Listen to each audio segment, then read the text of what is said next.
One of the ways to create a clustered bar chart is to use the Chart Dialog Box Launcher. Let's see how to use the Dialog Box Launcher to create a bar chart.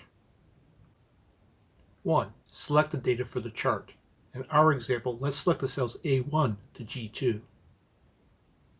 2. On the ribbon, click the Insert tab. 3. On the Insert menu, locate the Charts group. 4. In the lower right corner of the Charts group, click the Dialog Box Launcher button. The Insert Chart window appears. Notice that the window has two tabs, Recommended Charts and All Charts. The Recommended Charts tab presents a list of charts Excel has determined are good ways to present the data. The All Charts tab displays all of the charts available to the user. In this demonstration, let's look at the All Charts tab and save the recommended charts for the next example. 5. On the Insert window, click the All Charts tab. The tab is divided up into two parts. On the left side is a list of the chart types. The right side contains subtypes of the chart.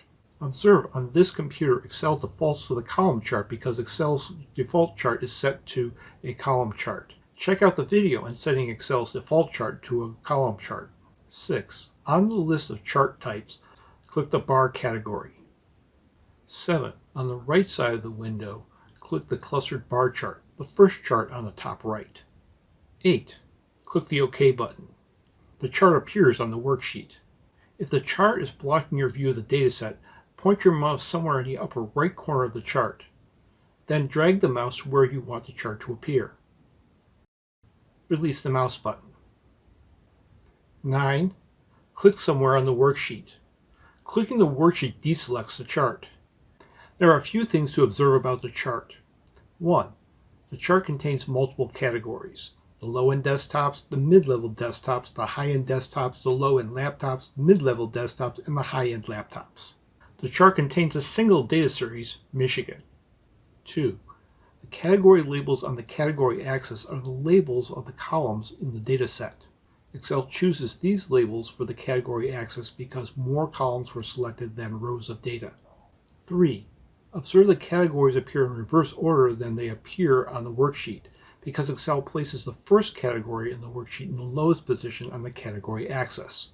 For example, the low-end desktop label appears in column B on the worksheet before the other category names on the worksheet, but Excel places it lower than the other categories on the categories axis. For example, the low-end desktop label appears in column B on the worksheet before the other column names on the worksheet, but Excel places it lower than the other categories on the category axis on the chart. 4. The data series labels get their data from cells A2 to A4. In our example, A2 contains the state name Michigan.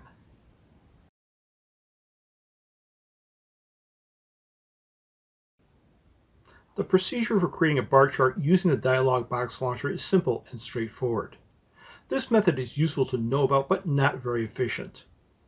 Most Excel users choose other methods to create bar charts. The next video in the series looks at creating a bar chart using Excel's recommended charts. If you have any questions or comments, please feel free to put them in the comment section below.